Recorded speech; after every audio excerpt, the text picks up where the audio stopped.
Hello everyone, very good afternoon. तो 25,090, this is the closing today. तो मेरा ये सुबह में सुझाव देना कि 24,860-50 के आसपास जो है स्पॉट निफ्टी आता है, तो वहां से एक बाउंस आएगा। ठीक है।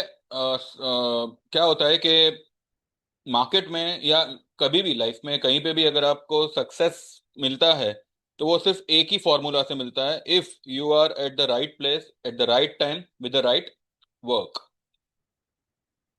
And of course with the right person. तो ये बहुत इंपॉर्टेंट होता है।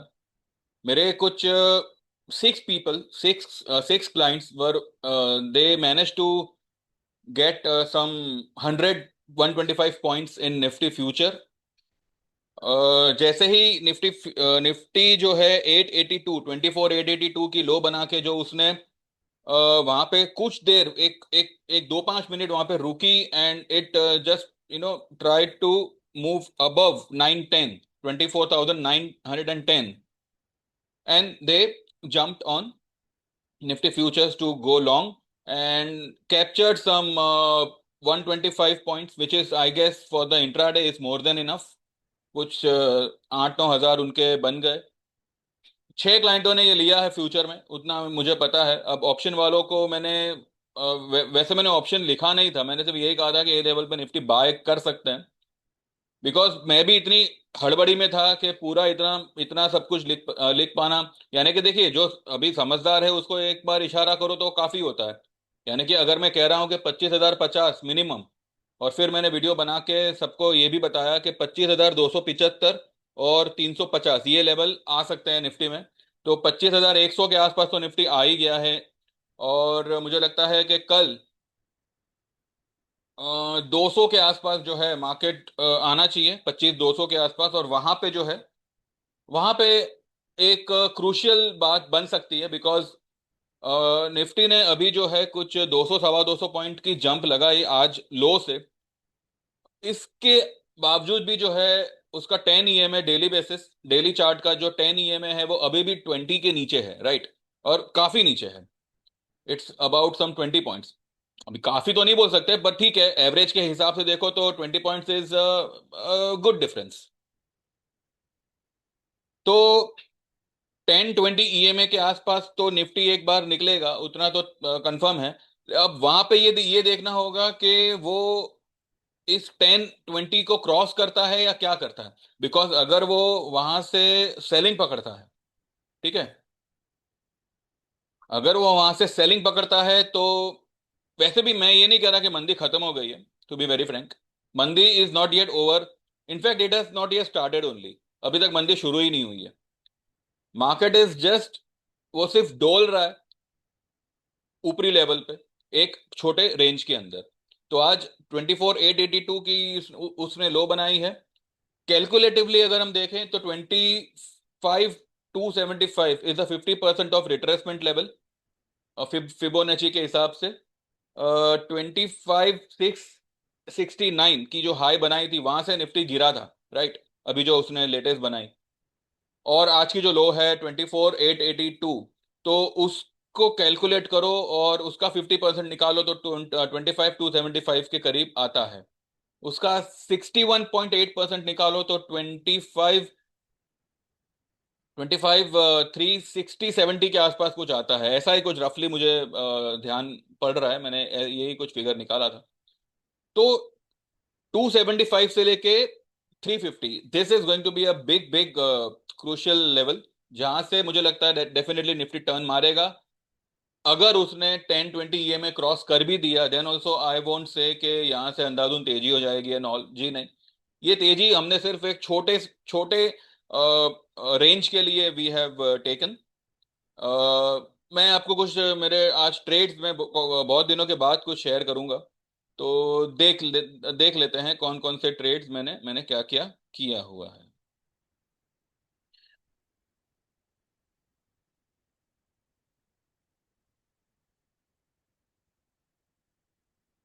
ठीक है, ये आज का है Monday, Monday 21 July. Today's opening will depend on how market take the numbers of Reliance, HDFC Bank and ICICI Bank. वैसे कुछ खास नहीं है इनमें, Reliance is okay okay, Reliance okay okay इसलिए है बिकॉज उसका सिर्फ जो है डिजिटल बिजनेस उसका वर्क किया है, यानी कि मोबाइल वगैरह। उसके अलावा ऑयल एंड गैस में they have face loss. Oil to ये अपना केमिकल, उसमें कुछ फ्लैट चल रहा है उनका। एंड बस बाकी कुछ खास नहीं है। जो उन्होंने स्टेक सेल किया था एशियन पेंट का, उसका एक अच्छा 9,000 करोड़ के आसपास का कुछ प्रॉफिट जो है वो बताया जा रहा है। But stake sale is not a part of the business. भले वो पैसे बिजनेस में आए हैं, वो बिजनेस के पैसे ही लगे हुए थे, बट दैट इज इन्वेस्टमेंट। धंधा किसे बोलते हैं कि भाई आपने कुछ माल बनाया, आपने वो माल बेचा। अब उनका जो ऑयल एंड गैस जो है वो मतलब उनका बेसिक ये है, बेसिक बिजनेस है। अब उसमें उनका घाटा जा रहा है। एंड ऑफ कोर्स वो इंटरनेशनल क्रूड प्राइसेस भी मैटर करता है उसमें। डॉलर डॉलर प्राइस मैटर करता है। और अब तो अगर डॉलर इसी तरह से बढ़ता रहा, रुपया इसी तरह से गिरता रहा, तो मे बी आने वाला क्वार्टर भी रिलायंस के लिए जो है डिजास्टर रिजल्ट ही लाएगा। अभी तो चलो ठीक है, थोड़ा बहुत संभल गए। पर ऑयल एंड गैस जो है आने वाले क्वार्टर में जो बिजनेस करेगा वो I don't think so it's going to cheer up the market. HDFC का भी वही हुआ। They have also sold the stake and कुछ प्रॉफिट उन्होंने दिखाया है। अब एचडीएफसी में देखिए क्या है, they have announced 1:1 bonus share, यानी कि एक शेयर पे वो एक शेयर ऐड करेंगे। आपके पास में अगर एक शेयर है तो आपके पास दो शेयर हो जाएंगे, ठीक है, उसका भाव आधा हो जाएगा। अब वो भाव किस लेवल से आधा होता है? 2,000 से, 2,200 से। तो मे बी, और ये जो बोनस इशू होगा वो 27 तारीख को होगा अगले महीने की। तो आई बिलीव 2,200 के आसपास जो है एचडीएफसी ज्यादा से ज्यादा निकल सकता है। एंड आईसीआईसीआई भी जो है उसका रिजल्ट सही था। आई वोंट से एकदम ही सही था, पर ठीक है। Compare to HDFC, ICICI was much better. लेकिन प्रोविजन प्रोविजन आदमी आई मीन प्रोविजन कोई भी कंपनी तब करती है जब उनके जो एनपीएज है वो कुछ ज्यादा ही रेज हो जाते हैं, ज्यादा ही बढ़ बढ़ जाते हैं। एनपीएज बढ़ना यानी there are no new accounts, you know. कोई मतलब देखो, business wise they are suffering. Everyone is suffering in India. Business किसी का भी चल नहीं रहा है, सिर्फ धक्का मार चल रहा है। और जिनके पास में एसेट्स है they are selling that and they are no covering up all the liabilities what they have got. तो this is not a business. जब आप कुछ बेच रहे हो, जो आपने आपका इन्वेस्टमेंट है उसको अगर आप बेच रहे हो, this is not a something. आप कुछ ट्रेडिंग नहीं कर रहे कि भाई आप उसको प्रॉफिट में गिन सको, पर ठीक है, they can manipulate the results by this. तो results are not at all that can cheer up the market. But क्योंकि मार्केट एक ओवरसोल्ड लेवल पे था, उसका पीसीआर भी जो है कुछ 0.59 पे आया था, 58-57 तक आया था ये वीक का। उसका स्टोकेस्टिक वॉज, निफ्टी का स्टोकेस्टिक जो है वो कुछ 10 के आसपास आ चुका था।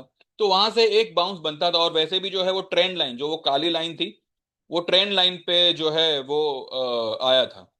तो वहां से एक बाउंस आना बनता था। तो मैंने यही लिखा है कि वैसे कुछ खास नहीं है। Reliance is okay okay, HDFC is not good, and ICICI is okay okay. Banks earning will be impacted in coming days, जो मैंने सुबह वाले वीडियो में आपको बताया क्यों करेगा ऐसा, due to the rate cut. AB cap में डिप टुडे, आज उसने डिप लगाई थी, 263 तक फ्यूचर गया था, सॉरी स्पॉट गया था। पर उसने फिर वहां से तेजी पकड़ी। अब सीधी बात है, अगर बहती गंगा में इन लोगों को हाथ धोने मिलेगा तो क्यों नहीं धोएंगे? जितने भी शॉर्ट्स थे सबको स्क्वीज कर दिया।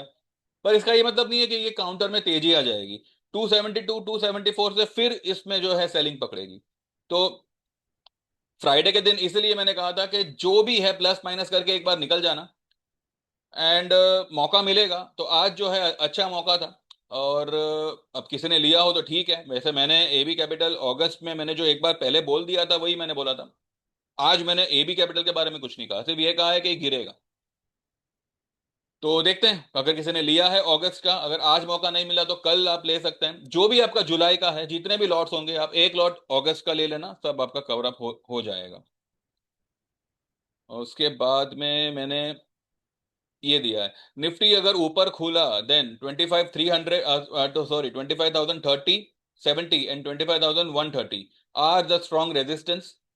By August 24 800 25,000 पुट देर यानी ये लेवल पे आता है तो, पर एट प्रेजेंट हमने कोई पुट फिलहाल मैंने कहा नहीं है।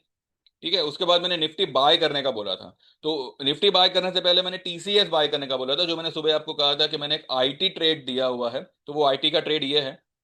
3168 पे बाय करने बोला है।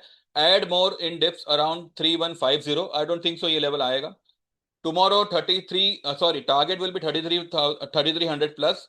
ये जाएगा 3370 से 80 तक।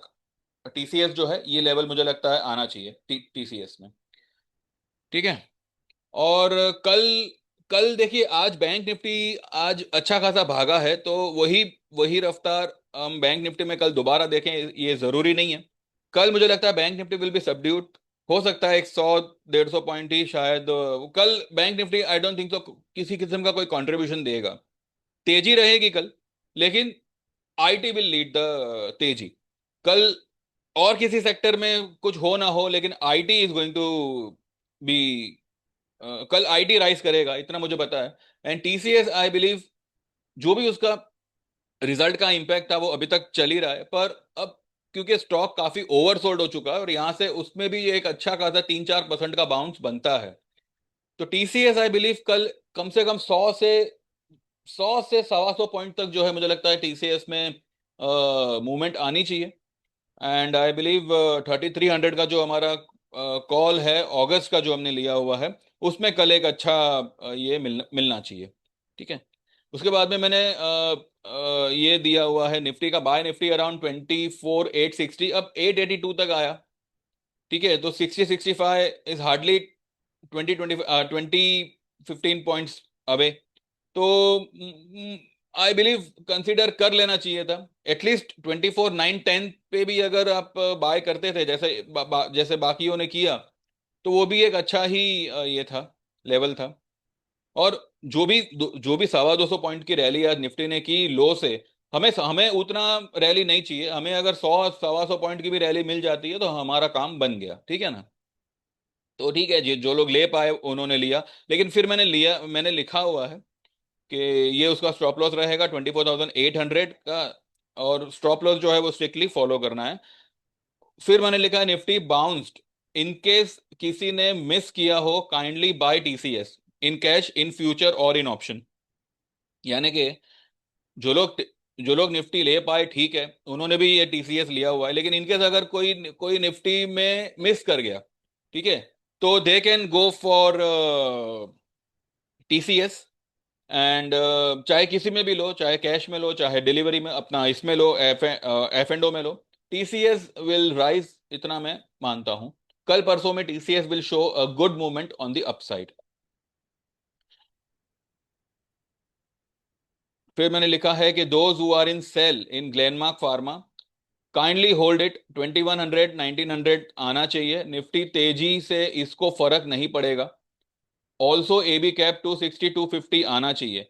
बस टीसीएस ले लेना, 3300 प्लस जाएगा ये, बिफोर एनी फॉल, यानी कि किसी भी गिरावट से पहले ये पहले ये लेवल तक जाएगा, लेकिन ये आएगा 3350 से लेकर 380 तक, इतना मुझे लगता है। ठीक है।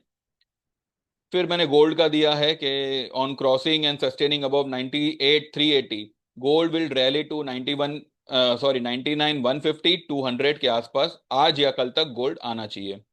फिर मैंने मजगांव डॉक दिया हुआ है 29,58 50 पे बाय करना है, 58 या 50 के आसपास बाय फॉर 3100 टारगेट, बाय 3000 का कॉल जुलाई का, क्योंकि ये हम सिर्फ ये वीक के लिए ही तेजी करेंगे, और ये मुझे लगता है कल ही हम इसमें से निकल जाएंगे।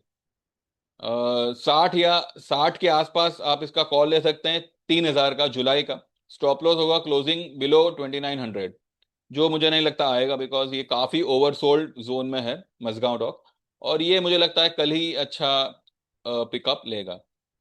रिलायंस का हमने ट्रेड दिया हुआ है। रिलायंस में देखिए, वैसे तो मैं ये स्टॉक को प्रिफर नहीं करता, पर अब ठीक है, ये एक ऐसे लेवल पे आया है जहां पे अगर आप लेते हो तो एटलीस्ट आपको एक 50-80 पॉइंट का जो है यहाँ पे मुनाफा मिल सकता है। ठीक है। अब तो मतलब अभी तो रिलायंस में मतलब सैंक्शन की बात चल रही है, शायद लगा भी है यूके से। इस वजह से रिलायंस जो है थोड़ा सा आज जैसे मैंने कहा था कि ये रिजल्ट जो है इतना कुछ इम्पैक्ट नहीं करेगा, बट पीपल वर लाइक 26,000 एक ही बार में रिलायंस ले जाएगा एंड ऑल। ऐसा नहीं होता भैया, 26,000 आने के लिए पूरा माहौल बनाना पड़ता है। और माहौल अभी पूरा का पूरा मंदी का है, नौकरी के धांधले लगे पड़े हैं। People are not having proper means of earning. And ऐसे में, और जो तेजी होनी थी ना वो ऑलरेडी 5 सालों में निफ्टी कर चुका है। ठीक है। अब एक बड़ी मंदी आने से पहले अगर तेजी के सपने देखना, this will be against the cycle. क्योंकि 7,511 जो कोविड का लो था, वहां से 5 सालों में 26,277 तक मार्केट ऑलरेडी आ चुका है। It's almost almost around 20,000 points. तो कम से कम एक 10,000 पॉइंट का तो करेक्शन आने दो। और अभी जो अभी जिनको लग रहा है कि ये इम्पॉसिबल है, भैया इम्पॉसिबल तो इम्पॉसिबल तो आपको लगेगा जब मार्केट ऐसे लेवल पे आएगा कि अब तेजी यहां से इम्पॉसिबल है। तो फंड्स है अननेसेसरी, उसको जो है ना ये ट्रेडिंग वगैरह में डाल के बर्बाद मत करो। हाँ, कुछ ऐसे ओवरसोल्ड स्टॉक मिले उसमें आप एक एक आध 10 दिन के लिए जो है एक ऑप्शन ले सकते हैं, छोटा सा ऑप्शन लीजिएगा, एक ही लॉट लीजिएगा। ठीक है। कैश पे बैठे रहो। Market is going to slip any time, और आपको ये निफ्टी जो है 20,000 के नीचे जाती हुई दिखेगी आने वाले समय में। ठीक है। वो न्यू हाई व्यू हाई तो भूल जाओ। ये जो भी रिट्रेसमेंट होगा, ये दो जो भी होगा 200-300 पॉइंट का होगा ज्यादा से ज्यादा आज के क्लोजिंग लेवल से। और फिर जो गिरावट आएगी उसमें आपका सबसे पहला टारगेट ही बनेगा 24,500 का। ठीक है। तो सब कुछ कैलकुलेटेड है। तो इतना भी अंधाधुंध मत होइएगा कि अब 26,000 और न्यू हाई और मोदी जी और फलाना जी ठिकना जी, ऐसा कुछ नहीं होना है। ये सब एक साइकिल होती है। जो तेजी की साइकिल थी वो वो ऑलमोस्ट खत्म हो चुकी है। लेकिन यहाँ पे कैसा है कि जो भी बड़े प्लेयर्स थे, आधे से ज्यादा उन्हें जो है अपना पोजीशन मिड कैप में और स्मॉल कैप में जो है खाली कर दिया है। Small cap stocks market Nifty is around around देखा जाए तो अपने न्यू हाई के आसपास ही है। जो उसका अब तक का ऑल टाइम हाई है 26,277, उसी के आसपास है ना। 25,100 पे तो निफ्टी है, तो कितना पॉइंट दूर है? 1,100 पॉइंट दूर है। 1,100 पॉइंट मतलब कितना पॉइंट हुआ? 4%। 4 या 4.5%, ज्यादा से ज्यादा। ठीक है। तो ज्यादा दूर नहीं है, but small cap mid cap आप देखो, वो इतने मतलब इतने लोएस्ट लेवल पे है कि अभी आपको आप कंपेयर भी नहीं कर सकते। ठीक है। तो दे आर खाली कर रहे हैं बकेट, बट आराम से कर रहे हैं, एक एक करके कर रहे हैं। रोटेशनल सेलिंग आ रही है। तो इसमें आप भय मत जाइएगा। मंदी खत्म हो गई, तेजी शुरू हो गई, ऐसा कुछ नहीं। तेजी वगैरह तो आप भूल जाओ। हाँ, इतना है कि 25,275 और 350 ये एक स्ट्रॉन्ग सेल जोन फिलहाल के लिए बना हुआ है। अब देखते हैं मार्केट यहां तक जाता है। अगर जाता है तो वहां पे उसके साथ में क्या होता है। क्या वो ये लेवल से घूम जाता है या ये लेवल को पार करता है, उसके बाद में सारे इफ एंड बट जो है हम डिस्कस करेंगे। बट एट प्रेजेंट मुझे लग रहा है कि 200-250 पॉइंट से ज्यादा, अभी जो क्लोजिंग आई है वहां से 200-250 पॉइंट से ज्यादा देर इज नो तेजी। वर्स्ट केस में 350-360 तक जा सकता है। तो हमने वहीं तक की तेजी पकड़ी हुई है। ठीक है। और एक एक बार पहले ये देख के फिर हम चार्ट पे चलते हैं, उसके बाद जो है आपको समझाता हूँ मैं। ठीक है।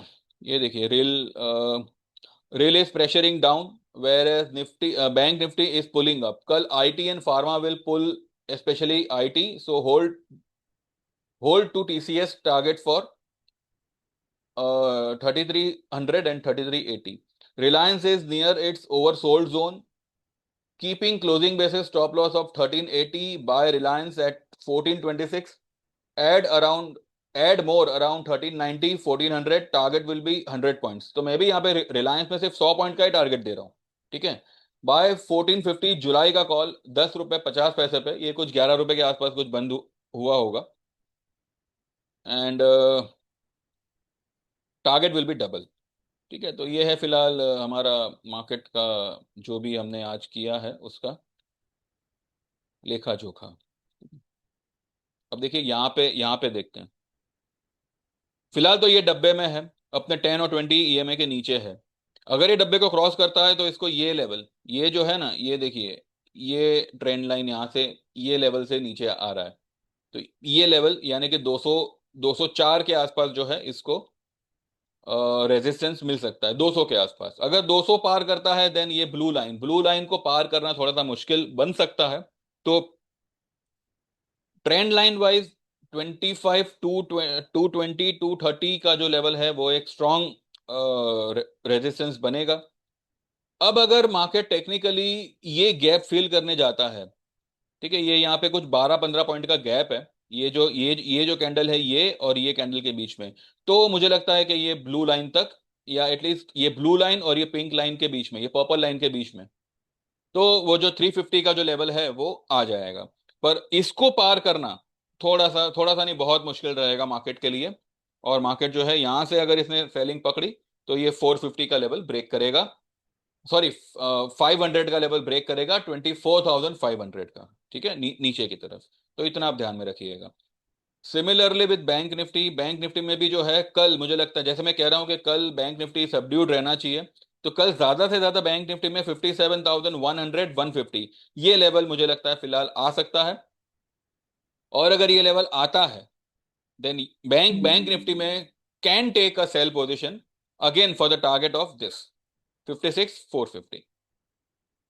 लेकिन कल IT will lead along with Reliance, तो ये दो चीजें कल ऊपर रहेगी और बैंक डाउन रहेगा, ऐसा मुझे फिलहाल लग रहा है। बाकी तो ठीक है, हमारी बैंक निफ्टी में तो कोई खास पोजीशन नहीं है, सिर्फ हमने निफ्टी बाय करने कहा था, और वो भी मतलब कुछ लोगों ने तो अपनी पोजीशन बुक भी कर ली है। तो जो भी हमारे स्टॉक्स है, मजगांव डॉक, टीसीएस और रिलायंस, उसी पे हमारा फिलहाल हमारा फोकस रहेगा। बाकी तो देखते हैं कैसे क्या होता है, अकॉर्डिंगली जो है हम कल ट्रेड लेंगे। ठीक है, इंडिया विक्स को देखिए आज भी जो है, अब ऑब्वियसली मार्केट भागेगा तो इंडिया विक्स थोड़ा नीचे ही आएगा।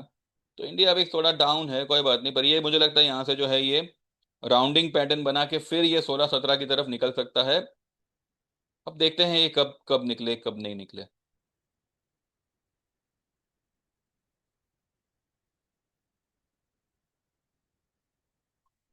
बजाज बजाज फाइनेंस जो है, आज बजाज फाइनेंस ने अच्छी खासी रैली कर दी, और ये सीधा यहाँ से इसके बाहर आ गया, यानी कि 951 पे आ गया। अब ये 951 पे आया तो है, लेकिन क्या ये कल यहाँ पे टिक पाएगा या यहाँ से नीचे आ जाएगा वो देखना पड़ेगा। मेटल मेटल में कुछ खास नहीं है, मेटल में कुछ खास नहीं है। एफएमसीजी में भी कुछ, एफएमसीजी भाग सकता है। ब्रिटानिया जो है ये मुझे लगता है कि अगर कल कोई डिप मिलती है then can go long in Britannia for 100-200 points, तो ये चल सकता है। एफएमसीजी इंडेक्स इंडेक्स के लिए ये एक सपोर्ट है, यहाँ से 800-900 पॉइंट, 1200 पॉइंट, सॉरी, नहीं, ये 200 और ये 600, 1000 point, 800 point, sorry, sorry sorry sorry, 800 point FMCG index के लिए और शायद डाउन साइड में पॉसिबल है। और वहां पे एक शायद सपोर्ट मिलना चाहिए उसको। और अगर कल ही अगर ये ऊपर आता है तो कल मुझे लगता है फिर से ये इस लेवल तक एक बार जा सकता है। ब्रिटानिया में अगर कल कोई डिप मिलती है तो देखिएगा, आपके हिसाब से अगर आपको लॉन्ग करने का मौका मिले तो कर सकते हैं। देखा, एचडीएफसी मैंने कहा था ना कि जैसे मैंने कहा 2000 तक निकलना चाहिए, अगर ये यहाँ तक जाता है तो 2021 ज्यादा से ज्यादा निकल सकता है। तो ये रेंज में ही एचडीएफसी खेलेगा, ठीक है। अब ये इतना बड़ा गैप से खुला है तो ये गैप फिल करने भी कभी ना कभी तो नीचे आएगा ही। तो मुझे लगता है कल 2022 अगर आता है एचडीएफसी में, तो यहाँ पे HDFC can be sold along with bank Nifty for the target of down side, at least ये वाला टारगेट 1968। अब चाहे वो कब भी आवे, जुलाई का पुट मत लीजिएगा अगर कोई भी ले, ठीक है, पूछ परछ के लीजिएगा भाई, आपका जो भी एडवाइजर होगा। मैं सिर्फ मेरा यहाँ पे व्यू बता रहा हूँ कि ये लेवल तक एचडीएफसी आएगा और यहाँ पे इसको रेजिस्टेंस मिल सकता है। के अलावा टाटा स्टील भी एक ही रेंज में बेचारा कब से अटका पड़ा है, लेकिन आज ये 165 जाके इतना बड़ा इसने ये बनाया, तो कल क्या वापस ही नीचे आ जाएगा या कल ऊपर निकलेगा? चलो देखते हैं इसमें क्या है क्या नहीं।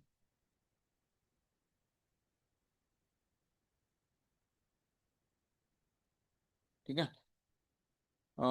क्रूड क्रूड ज्यादा से ज्यादा मुझे लगता है अब शायद ये इसी इसी लेवल से क्रूड बढ़ना चाहिए ऊपर, या फिर अगर नीचे आता है देन आई बिलीव ये 57-40 50 तक एक बार आवे तो आवे, यहाँ से कुछ 25-30 पॉइंट और शायद नीचे आवे तो आवे, और यहाँ से फिर वो क्रूड में जो है बाइंग आ जाएगा।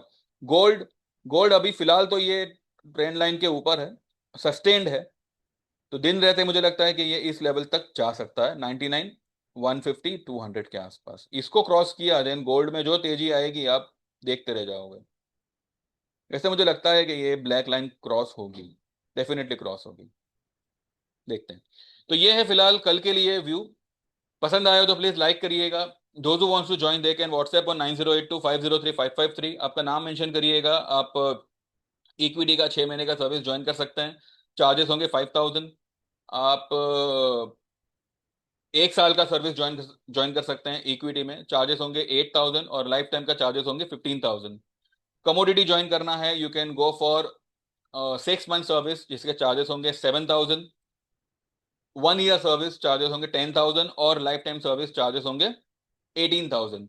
Equity as well as commodity दोनों ही ज्वाइन करना चाहो तो 6 महीने के चार्जेस होंगे 10000, 1 साल का होगा 18000, और लाइफ टाइम का होगा 30000। लाइफ टाइम अगर आप सर्विस ज्वाइन करते हो for equity as well as for commodity before और बाय दिस 31 जुलाई, आने वाले 10 दिनों में, तो 25,000 में you can join both both the service for life time. ठीक है, this is only for life time, 25,000 for both equity as well as commodity.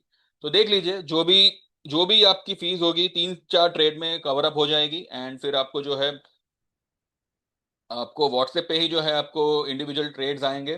Number भी आपका जो है मैं सेव कर लूंगा, और किसी भी ट्रेड में कोई प्रॉब्लम होती है तो जैसे मैं हमेशा कहता हूँ वो आपकी रिकवरी हो जाएगी, उसमें फिक्र नहीं करनी। थोड़ी जगह बस आपको रखनी है। दूसरा, सेम नंबर पे गूगल पे है, तो जैसे पेमेंट ट्रांसफर करते हैं आप एनरोल हो जाते हैं और आपको ट्रेड्स आना शुरू हो जाता है। बाकी सब आपको पता ही है। अगर कुछ इसके अलावा आई डोंट थिंक सो कुछ डाउट होना चाहिए आपको। और जो लोग ज्वाइन करना जेन्युइनली चाहे वही वही वो लोग ही मैसेज करिएगा प्लीज। ठीक है, और मैसेज करिएगा, कॉल वगैरह हम बाद में करेंगे, मैसेज करिएगा शुरू में। ठीक है, चलिए, thank you very much, bye bye, take care and see you tomorrow.